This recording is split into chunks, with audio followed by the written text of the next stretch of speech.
Text number 31. Sankarshotra mantranam anadhara karanam gangam hitva yatam vyas tatra yati shudhaye. Translation. So this is a phrase that we use in English, and now we're going to hear how to say this phrase in Sanskrit. Sanikai shotra martyanam anadarana karanam. In this world, familiarity breeds contempt. For example, Ganga Hitva, one who lives on the banks of the Ganges, might leave it to go to some other body of water to become purified. So a person might live in Mayapur and think, oh, I need to get sanctified and go to the Kumbh Mela. But right there is the Ganges. Actually, not just any Ganges. This is the Ganges. It says if you purify the Ganges 1,000 times, then you have what is called the Yamuna. But then the Yamuna, even more purified, is the Ganga where Lord Chaitanya is taking bath. So they're right there in Mayapur. So Ganga Hitva Yata Ambyams, that one may give up the amba, the water of the Ganges, to go to some other water out of familiarity, not actually recognizing its greatness. And so you hear Srila Prabhupada use this verse a lot, this statement, Atmavan Manyate Jagat. So according to what we're filled up, Atmavan, like Bhagavan, what our self is filled up with, Manyate, that's how we think Jagat, that's how we see the world.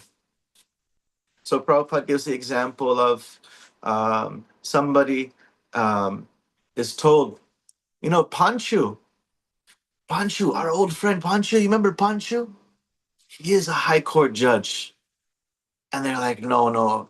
We used to play just in the mud naked when we were 3-4 years old. There's no way that he is a high court judge. Srila Prabhupada, he also gives the example of this guy is saying, my wife, Samantha, she is hard of hearing. Samantha. And she's like, yes? Samantha. And she's like, yes? It's like, she is hard of hearing, but actually the guy who's calling her, he can't hear the response. And so he's thinking like she's actually deaf, but he's the one that's deaf. So we're seeing the world according to our own perception. Actually, you find that the nerves in the eyes, there's a certain number of connections there, but it's actually the connections inside the brain that are related to sight are much, much more. And what we see with our eyes, all this light information is put on a concave flat surface, but we have this prediction machine, this brain that is making it into what we think is our reality. And oftentimes, due to an expectation, we say something that isn't there. Therefore, you have things called like optical illusions. So we see according to our sense of self and our sense of being. Like one who is a thief, he will consider others are thief. One who is lusty, he'll consider all others are lusty. He will see the world according to his perception.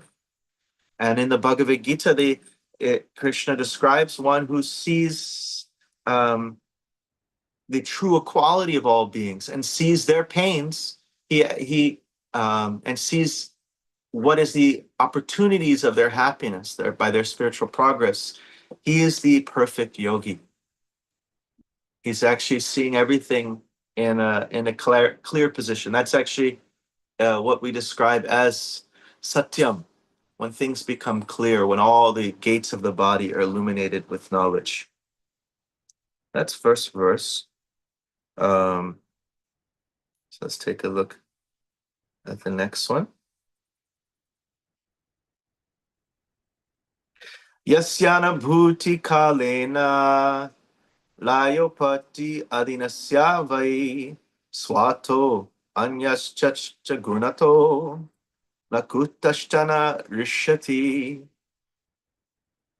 tam klesha karmi pariparka guna praveher avanyahatan anubhavam ishranamadityam pranadhibhi swabhibhaver upagudamyo anyo manyeta surdam iva mega himoparaghai. So this is very interesting verse. Very interesting. Translation. The Supreme Lord's awareness is never disturbed by time, by creation and destruction of the universe, by changes in its own qualities, or by anything else, whether self-caused or external. Although the consciousness of the personality of Godhead, who is the Supreme One, without a second, is never affected by material desires and by the reactions of material work, or by the constant flow of nature's modes, ordinary persons nonetheless think that the Lord is covered by his own creations of prana and other material elements, just as one may think the sun is covered by clouds, snow, or an eclipse. Report by the disciples of His Divine Grace, A.C. Bhaktivedanta Swami Srila Prabhupada. I know that Gopi Pranadhara Prabhu, he's doing the purports, I believe, until the end of the 10th canto, at least up to chapter 90. I'm not sure about after. Things of this world are inevitably destroyed by one means or another. Time itself causes the eventual decay of every created being. A fruit, for instance, may grow ripe, but then must be either rot or be eaten. So rotten or eaten, that's the two options of the fruit. Some things, like lightning, destroy themselves as soon as they're manifested, while others are destroyed suddenly by external agents, as a clay pot is by a hammer. Even in living bodies and other things whose existence continues for some time, there is a constant flux of various qualities that are destroyed and replaced by others.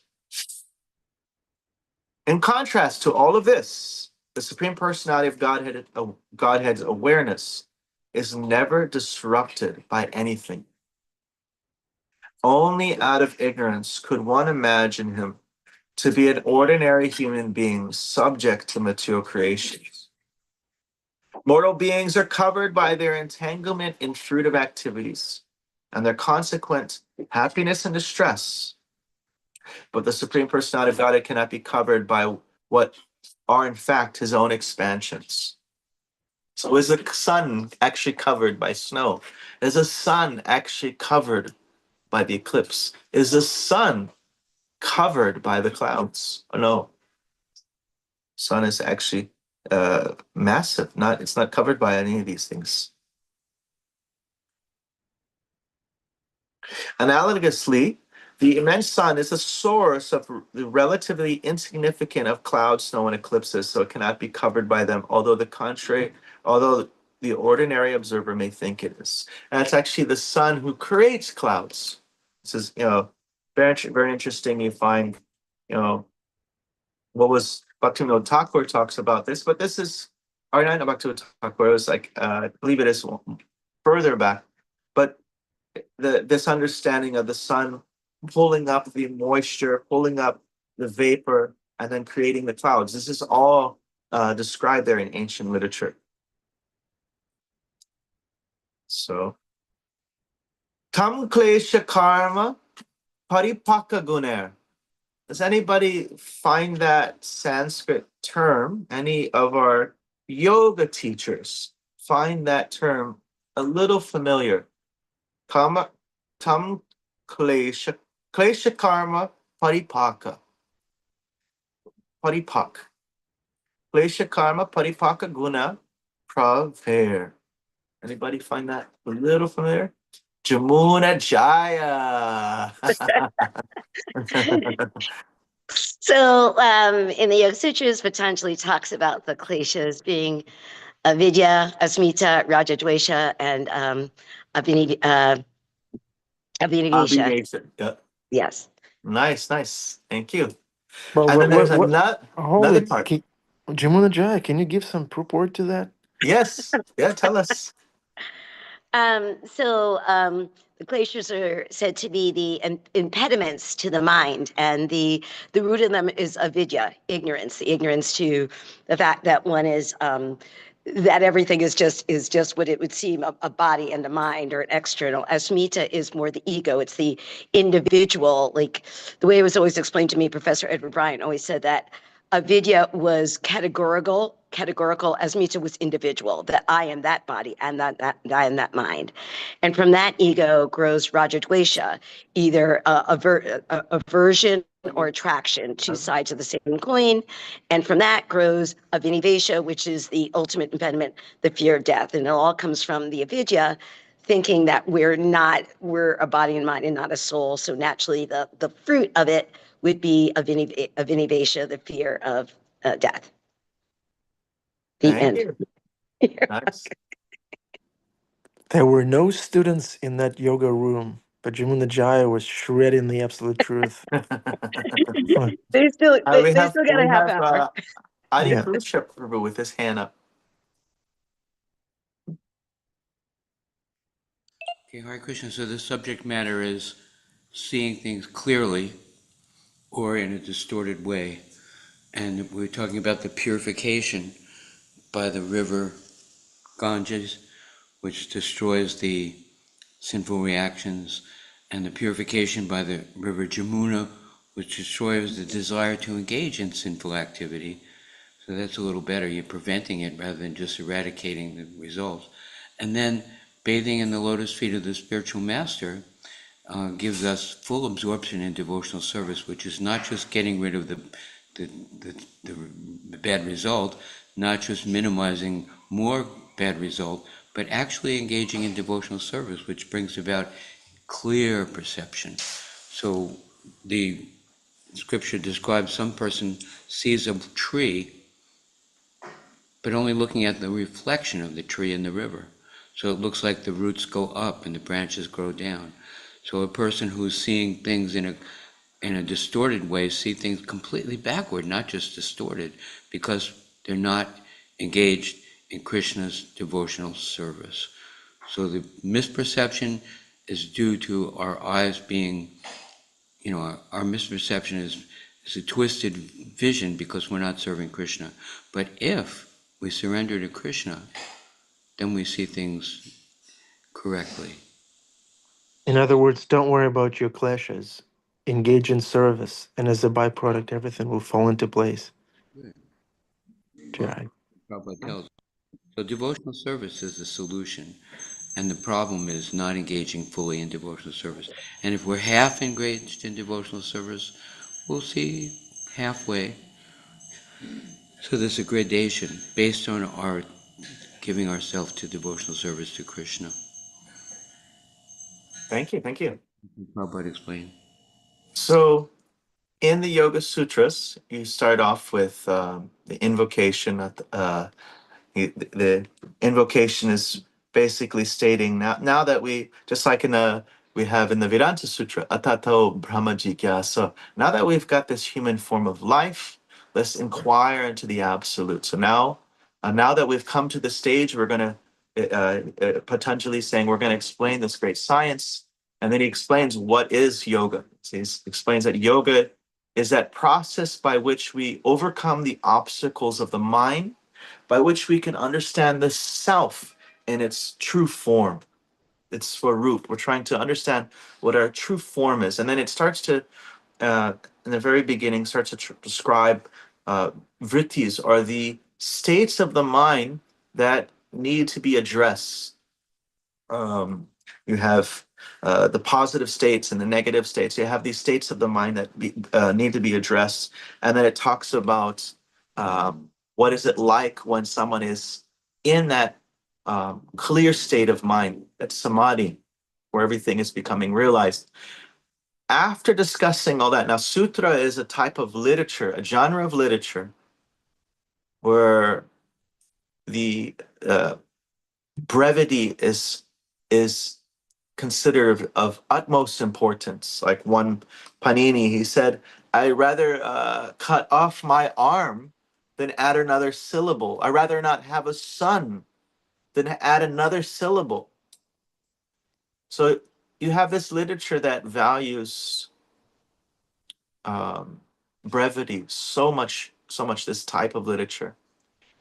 However, in the Yoga Sutras, at this point, right after describing the predicament of the soul in this world, and how what is it like to be in full consciousness, the speaker, he just ships on and says, or you could just give yourself to God. Ishvar pranidad va. Ishvar pranidad. You could give pranidad va. You could totally just give yourself to God. Ishwar. Now, what is this Ishwar? Someone might say, well, maybe Ishwar is you. You are Ishwar, or this or that. Maybe the Brahma is Ishwar. Now, there's a there. This is where, although brevity is so highly valued in this type of literature, he goes on and on and on in describing what is this God that we're supposed to give ourselves to. And he actually repeats almost verbatim this statement. Karma, what was the verse we read? It said, the verse number 33 says, Tam karma klesha paripaka guna pravher. Klesha karma paripak guna pravher. And this is what uh, what is his name? Patanjali. Patanjali says, karma klesha vipak asher. Bhagavatam verse says, karma klesha paripak guna praver. And uh, uh, again, my name just skipped my brain. Karma klesha vipak asher. And so he's describing, what is this personality? He's a purusha. He's a person, but he is the Vishesh Purusha. He's a special type of person, this controller, this God. And what's special about him? Well, one thing is he's never been touched by kleshas, these obstacles. Remember, Yamuna Jaya, she's explained these obstacles that we deal with: aversion, attachment, ignorance, asmita, and the abhinasha, this full absorption, and basically coming to the fear of death. This being, this Ishwar, is never touched by the kleshas, never touched by karma, never touched by vipak. For those who study Ayurveda, you might be familiar with this term, vipak. You might eat something that tastes sweet, but the vipak, the post-digestive flavor, is sour. It has a sour effect on the intestines. So karma and the digestion of karma, the reactions of karma. So this type of God is not touched by karma, by the kleshas, or the reactions of karma. It's a special, and by the gunas. So this is what we're hearing in the verse here. Tam klesha karma paripak guna pravher. He's not attached by all these things.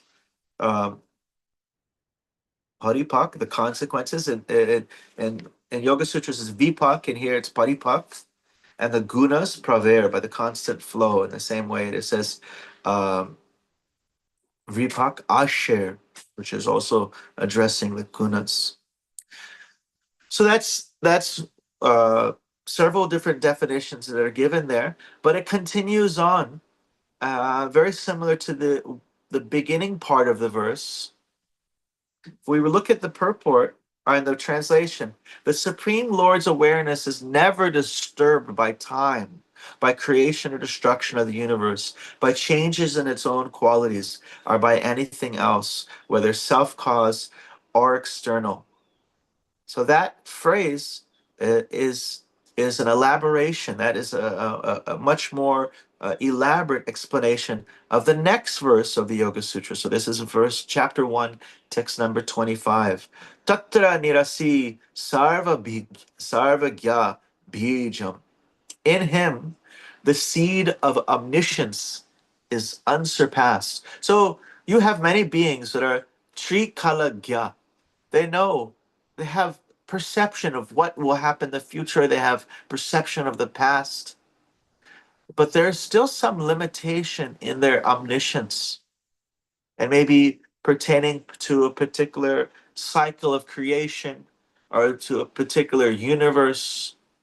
They have some perception, but it is not a perfect or absolute perception of omniscience.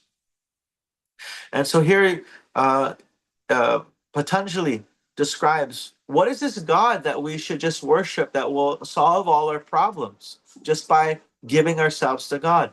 It's a being whose omniscience is unsurpassed. As it's stated here in the Bhagavatam, his awareness is never disturbed by time, by creation, by destruction, by changes in its own qualities, or by anything else, whether self-caused or external.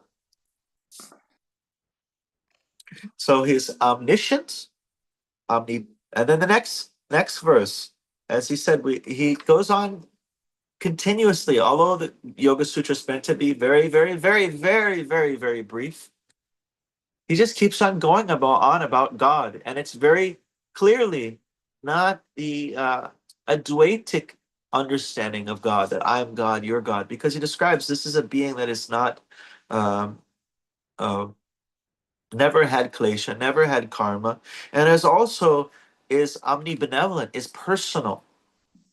Here's an example of the personal aspect, the benevolence of the Supreme.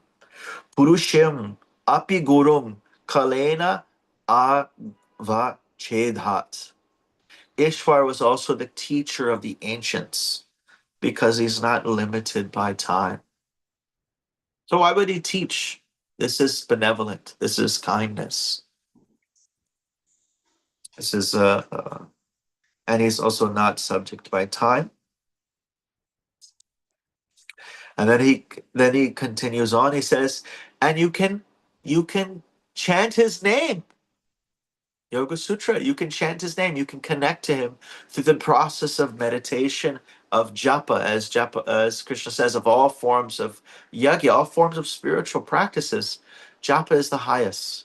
And so he says, Tasya Vachaka Pranava. The name designated him is the mystical Om. Krishna says, Pranava Sarva Vedishu, I am the Om in the Vedas. Tad japas tadartam bhavanam. This is the next verse, text number 28. It's repetition and contemplation. You should do this. Should do this japa. It is and contemplate its meaning, its value, its wealth. And then you have text number 29. Tata pratyak chetanadigamo api antara abhavascha. And from this comes a realization and freedom from all disturbances. So you can practice these severe forms of yoga or Ishvar Parinadva. You could just give yourself to God. And then he continues in other chapters about this surrendering, this pranidhan, giving yourself to God. But this is just what is spoken in the first book. And so back to the verse.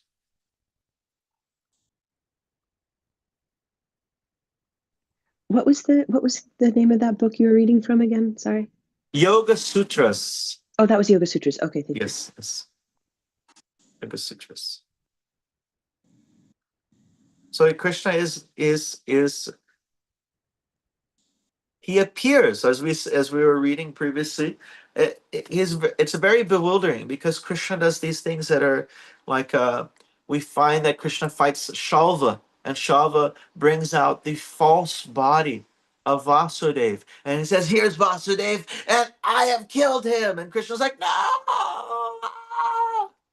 Or you have Ram and you have Indrajit, and he says, "Here's Sita, who you fought so valiantly to save, and I have killed her." And Ram is like, "No!" So Krishna is very difficult to understand. Because he is appearing this Leela, he's appearing as if part of this world.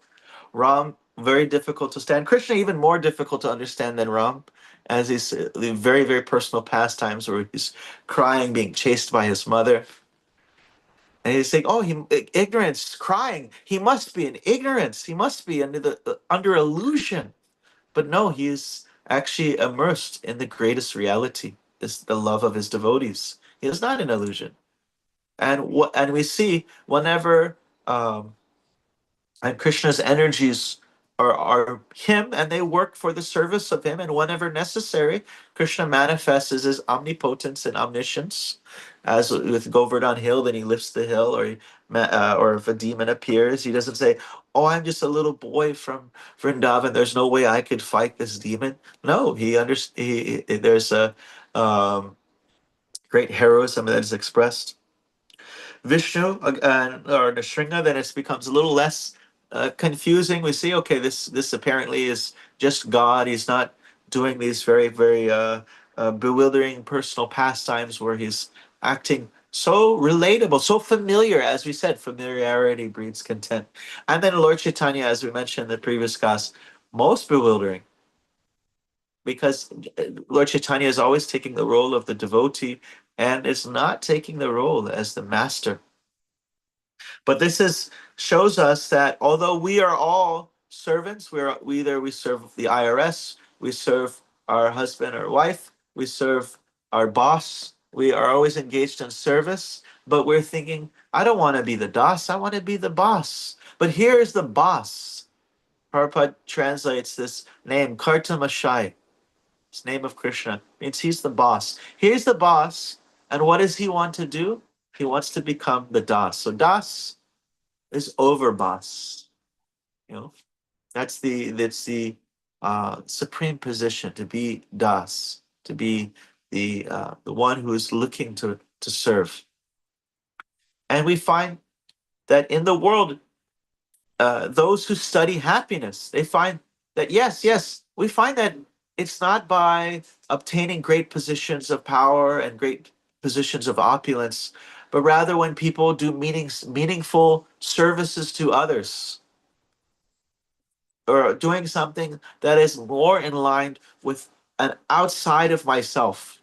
There's the different circles. So it's me, then me and my extended self, my family, then my race, my nation, my group, then the animals, then Mother Earth and the universe. And as this thing widens, this sense of concern and affection and service, we find it's actually more satisfying because we're becoming closer to acting as our true self, closer to acting as a soul.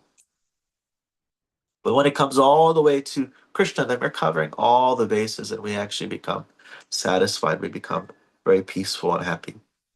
So we will stop here and ask if there's some reflections, comments, or questions. Thank you very much, Nityananda Chandra Prabhu. Questions, please? Adibusha Prabhu. Well, there's no question. Can you hear me okay? Yeah, but we can see you. You tapped something and we stopped seeing you. Now we can hear you. Nice. We can see you. Unmute, unmute, unmute, unmute, unmute. Please unmute. Yes. Class, it's hard to contribute, but the point is seeing clearly. The process is, like he explained so nicely, giving yourself to Krishna. And then people may try to see Krishna or try to understand Krishna, but Krishna says in Bhagavad Gita, Bhaktyamam abhijananti. It's not exactly that we see the sun by pointing a flashlight to the east. Rather, the sun reveals itself. So Krishna reveals himself to us. Krishna reveals himself to us. Of course, on our part, we want to see Krishna, and we're doing what he's asking us to do in order to open the door. But when it comes down to it, it's by Krishna's grace that we're able to receive Guru, and by the grace of the Guru, we're able to engage in devotional service. And then Krishna shows himself to us in degrees, depending on, what does it say? Yasyasti bhaktir bhagavat kinchana. No, not that one. The one about what Nityananda Chandra. What's the one that says, "As they surrender to me, I reward them accordingly." Ye yatam mam prapadyante, tam sataiva bhajam yaham. As they surrender to me, I reward them accordingly. There's nothing to see but Krishna, but sometimes we don't see Krishna as Krishna. Even the atheist sees Krishna as death. That's the way Krishna manifests himself to an atheist. So he's bowing down to that aspect of the absolute truth, bowing down to the aspect of death. Oh, death, that is great. So that's the only thing you're going to bow down to. That's an interesting relationship, but it's not the only way we can relate to Krishna. Krishna will reveal himself. Oh, Gorsa Prabhupada, looks like Jamuna Jai wants to say something. Oh no, I was just going to read. Thank you, Adi. Just going to tap off. It just it's such a about to teach asana, so it's such a great day to bring in the Yoga Sutras. But thank you for making the point that even though this is Yoga Sutras is Ashtanga Yoga text, it literally, and I've counted it, Ishvara Pranidhanini is the concept that comes up more than anything else in the Yoga Sutras, even though it's an Ashtanga Yoga text and that's not their mood. So it really points to the fact that, the surrender to a higher power, this element of bhakti runs all throughout that system of yoga, even though it wasn't, they're not bhakti yogis. So I really appreciated the class today. Thank you. Haribol. Yeah, and all the great acharyas, not Gaudiya Vaishnava acharyas, but the acharyas who are that are the classical commentators on the Yoga Sutras, those verses are the longest comments. Those are the most extensive bhashyas are on all about Ishwar Pranidhan Va. That's where they really give their heart to. That's where they really discuss. So yeah, it's and even the sense of there's a sense of absorption to the state of oneness, and it's not the Advaitic oneness. It's just, it's not Yoga Sutras and the acharyas that describe the yoga that speak on the Yoga Sutras. They all say that it's a sense of oneness of just the mind being fully absorbed, but it's not an existential oneness. They make that clear. It's not what was presented by the Advaita Vedantins. They may look at it and think, "Oh, this sounds very similar," but it's very clear. It's something different. It's absorption of the consciousness to the point of full absorption. And just one more thing before I go to that, Professor O'Brien, in his edition, always reminds us that Vyasadeva was actually the first commentator on the Yoga Sutras. So quite a bit of our understanding actually comes from Vyasadeva, which is really super cool of the Yoga Sutras. I am picturing Adipurusha Prabhu doing yoga asanas wearing his apron and saying how wonderful is Krishna after each asana. Okay. Doing that now. What's that? Doing that now. Jai. Prabhu was saying that we feel satisfied because we're acting as we really, as we really are. And we feel satisfied because we're pleasing Krishna. By pleasing Krishna, indirectly, satisfaction is a byproduct.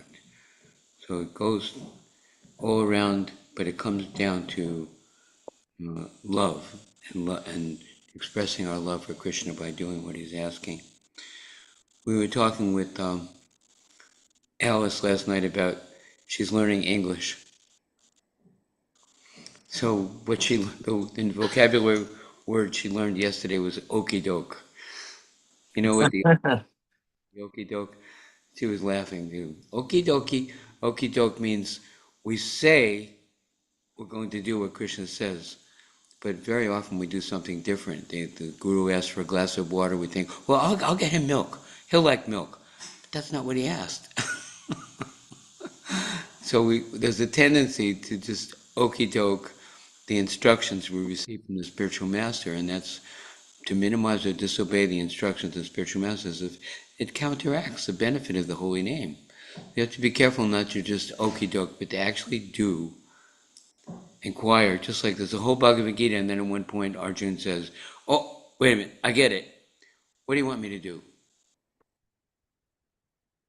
You know, we can ask for the permission of the spiritual master, the blessing of the spiritual master, but what we actually say, I want your instruction. Now, Arjuna says, friendly talks are over. Now I'm a disciple. I'm surrendered to you. I do what you say, which is a very interesting posture to take, and tricky. Sometimes it's a pseudo posture, but sometimes we can actually say, yeah, that's what I want to do. I want to please you. I've seen conversations with disciples with Srila Prabhupada where he's telling them something, and they say, but I was thinking, I was thinking, and he would say, all right. He finally just give them permission to do what they wanted to do, but it wasn't that they were asking for the instruction. They were asking for the permission. So close. Sometimes Guru will give permission because he doesn't want to give instruction if you're not going to follow it, then you're offending. I'm talking too much, sorry. All glories to Prabhupada. Wonderful class. We have some other takeaways or questions or reflections on the verse and purport.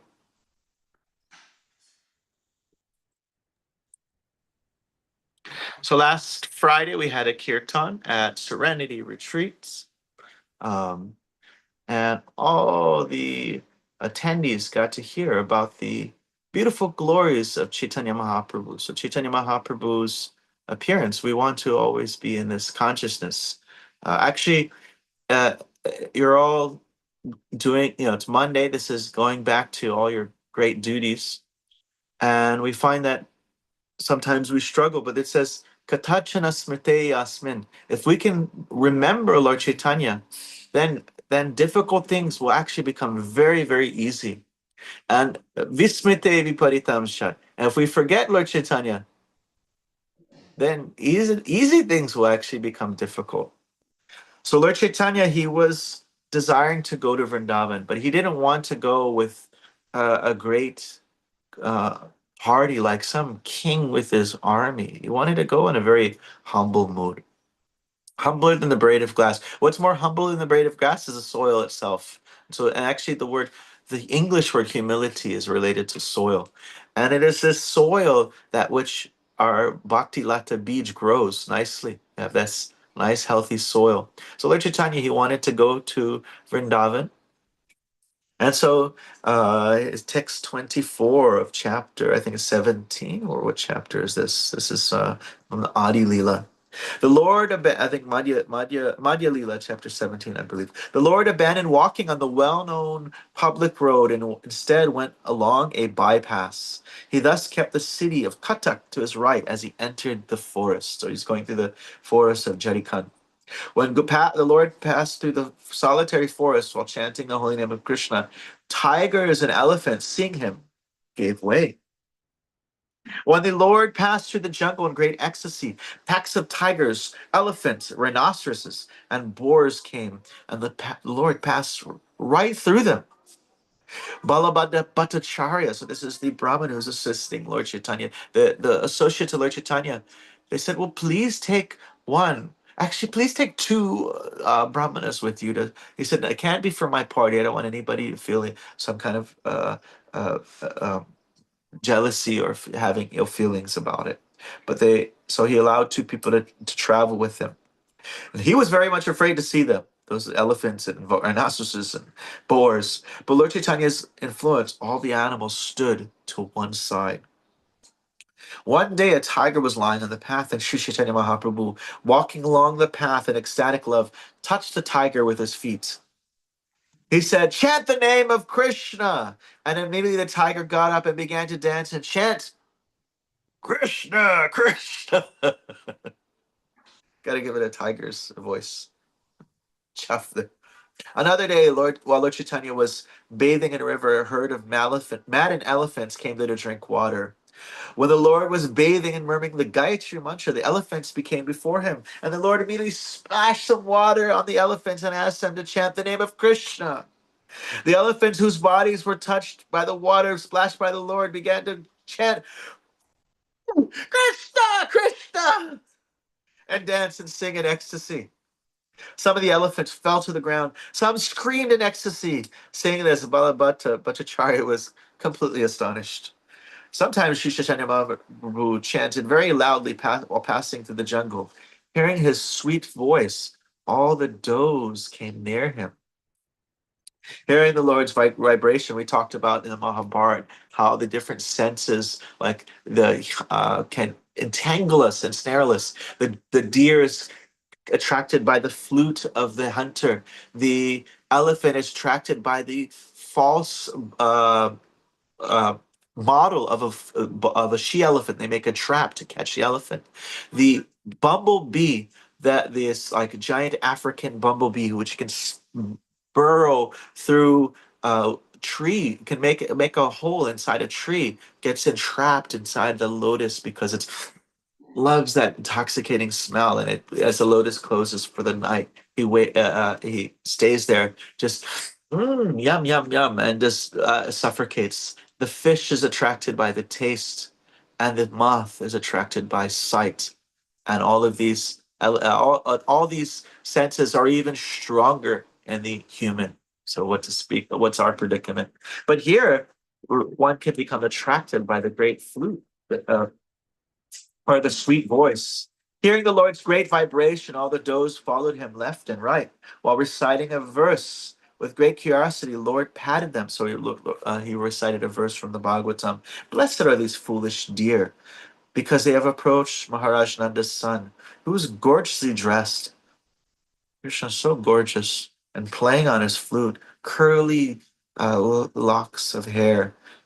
Both the does and bucks worship the Lord with looks of love and affection. When Sri Chaitanya Mahaprabhu was passing through the jungle, 5 or 7 tigers came. Joining the deer, the tigers began to follow the Lord behind. Seeing the tigers and deers follow him, Sri Chaitanya Mahaprabhu immediately remembered the land of Vrindavan and then began to recite a verse describing the transcendental quality of Vrindavan. Vrindavan is the transcendental abode of the Lord. There's no hunger, anger, or thirst there. Though naturally inimical, human beings and fierce animals live there together in transcendental friendship. In a previous talk in Kirtan we had at Serenity, we talked about this in these pastimes that are described by Lord Shiva to Parvati in the Gita Mahatmya, where he describes how, like the one time this goat was running from a tiger, and then he stopped running. And the tiger said, "Why did you stop running?" He said, I don't feel scared anymore. I'm not afraid of death. I just feel peaceful. And he asked the tiger, "Why aren't you killing me?" He said, "I don't feel anger or hunger." What is this place? And they found out this is a place where they chant a chapter of the Bhagavad Gita every day. Previously, hundreds of years ago, the place had become very purified and sanctified as a sadhu had previously chanted Bhagavad Gita. When Sri Chaitanya Mahaprabhu said, "Chant Krishna, Krishna," the tiger and deer began to chant and dance. All the tigers and does danced and jumps. Balabhata saw this and was struck with wonder. Indeed, the tigers and tigers and deer began to embrace one another, touching each other's mouths. They began to kiss.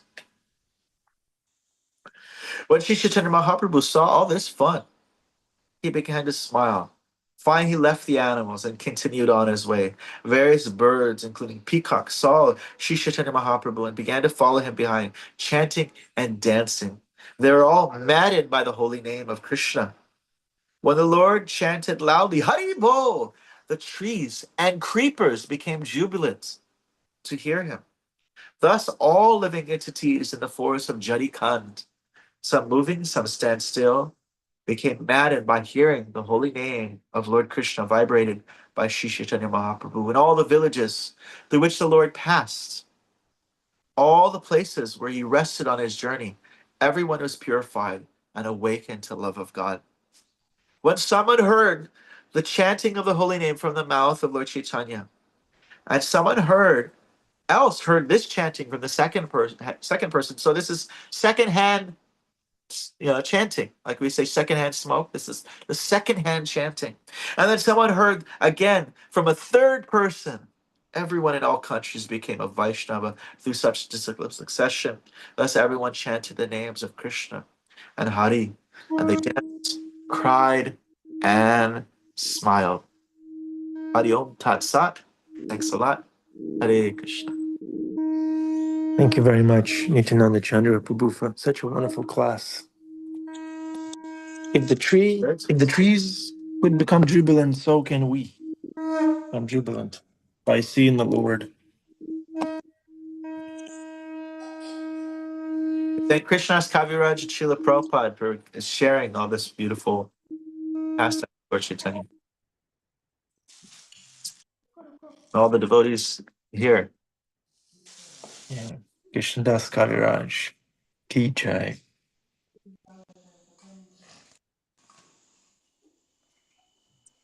Radha are appearing.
Thank you, Adipusha Prabhu.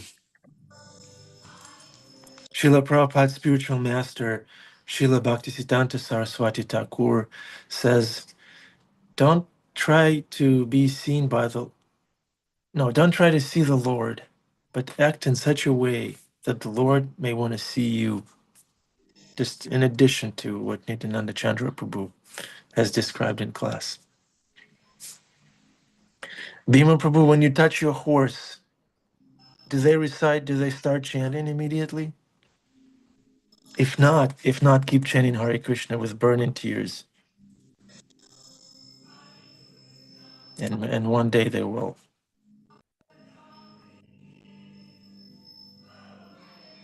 Okay, any questions for Nityananda Chandra Prabhu? He's staying over time for us.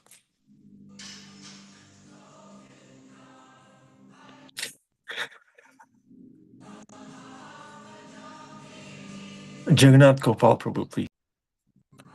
Not a question, more of like a reflection about this brevity of certain scriptures. Like you mentioned Patanjali Yoga Sutras, the brevity is very important in that scripture. Yet when it comes to describing the Lord, the author goes on and on describing the Lord. Similarly, this Vedanta Sutra also is very brief in its aphorisms. Athato Brahma Jijnasa. You know, now just do Brahma Jijnasa. What is that Brahma Jijnasa is not clearly defined. Similarly, Anandamayo Bhyasat. So I was just reflecting how this brevity of certain scriptures which are very important. Now, Vedanta Sutra is considered, it's the Vedanta, end of knowledge, but it's so brief, so it's so open to interpretation. And when something is open to interpretation, there is a very high chance that it can be interpreted in the wrong way as well.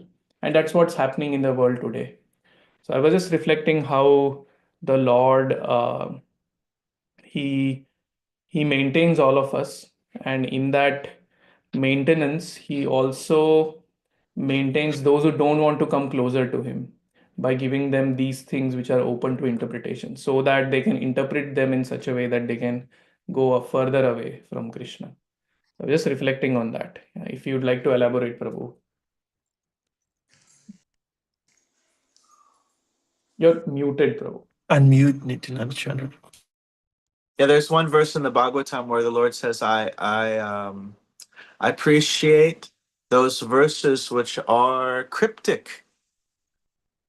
He said that, and so there are parts Krishna could even, like as Adi Purusha said, whatever we are seeing is Krishna. We're like the fish in the water saying, "What's this water that they're talking about?" And the fish is like, it's everywhere. I don't see this water. What are you talking? He's like, don't you feel it? It's in your gills. It's all around you. You're like, no, I don't really. I'll try to see this water, but I don't know what you're talking about. Um, and so Krishna can immediately make the soul in, like, as you see Arjuna, he showed Arjuna his universal form. Krishna could show us what is really going on. And we could immediately become extremely submissive and full of fear and immediately he could, but he doesn't do that. In fact, he's like, hey, here's some arguments against my existence. You could use this one. Like he's in the heart and he's giving the intelligence according to what direction we're going. And so he doesn't impose his existence, although he's ever present everywhere, all around us, and supplying our intelligence and the fire of our own digestion. We can't do anything without his help. Krishna says in the Gita, I am the gravity. Like it says, like dust, Daryaham. I'm holding it together. If you had the earth without this Daryaham, without this gravity holding it together, it would just. So So Krishna is that dark matter yeah, that the scientists are trying to discover. Krishna's the dark man. Literally, the dark matter. Krishna. Jai. Okay, Bhima Prabhu, unmute yourself, please, and recite some poetry. Yeah, fix your head. Howdy. There's your poetry, Prabhu. Howdy. I'm listening. I'm just listening. Is listening. Yeah, I had a reflection. This is how love works. There's no imposition, there's no enforcement. We're quietly serving our beloved.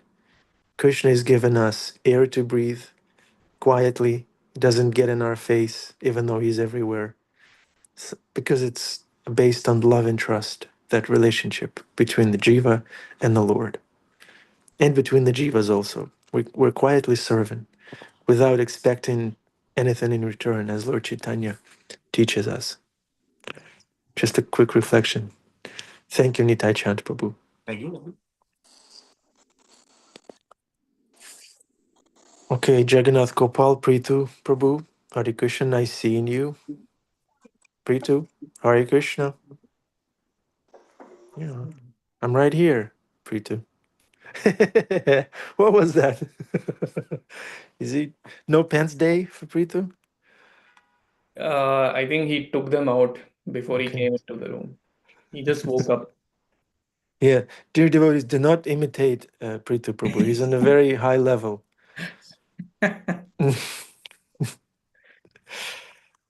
All right. Okay, Nityananda Chandra Prabhu, please say Hare Krishna.